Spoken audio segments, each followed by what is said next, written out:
महाराष्ट्र, गुजरात, मध्य प्रदेश या त्रिसीमेवर असलेल्या शहादा शहरात पोलिसांनी पुन्हा एकदा धडाकेबाज कारवाई करत अवैध मद्य तस्करीचा मोठा भांडाफोड केला आहे।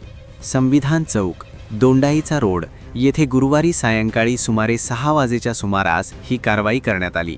या कारवाईत परप्रांतीय आरोपी कल्याणराज चौधरी याला ताब्यात घेण्यात आले। तो चालक असून परवानगीशिवाय मोठ्या प्रमाणात देशी विदेशी मद्याची वाहतूक करत असल्याचे उघड झाले आहे। पोलीस हवालदार योगेश दौलत थोरात यांच्या फिर्यादीवरून आरोपीविरुद्ध महाराष्ट्र दारूबंदी कायद्याअंतर्गत गुन्हा दाखल करण्यात आला आहे।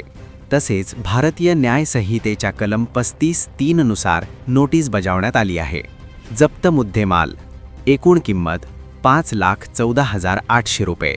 विविध कंपन्यांच्या बियरच्या बाटल्या व कॅन मोठ्या प्रमाणात, बॉक्ससह मद्यसाठा, महिंद्रा बोलेरो मद्य वाहतुकीसाठी वापरलेली 4चाकी कार।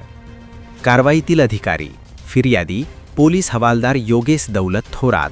पुढील तपास पोलीस उपनिरीक्षक विनोद पाटील। शहादा पोलीस पथकाची संयुक्त कारवाई। कारवाई दरम्यान संपूर्ण पंचनामा व व्हिडिओ चित्रीकरण करण्यात आले असून गुन्हा रजिस्टर क्रमांक 384/2026 नोंदविण्यात आला आहे। अवैध मद्याचे घातक परिणाम। अवैध व बनावट मद्यामुळे नागरिकांच्या आरोग्यावर गंभीर परिणाम होऊ शकतात। अशा मद्यामुळे विषबाधा, अंधत्व तसेच मृत्यूचा धोका देखील निर्माण होतो। शिवाय अशा तस्करीमुळे गुन्हेगारीला खतपाणी मिळून समाजात असुरक्षिततेचे वातावरण तयार होते। पोलिसांचा इशारा। शहादा पोलिसांनी स्पष्ट इशारा दिला असून अवैध मद्यविक्री व वाहतुकी विरोधातील मोहीम अधिक तीव्र करण्यात येणार आहे।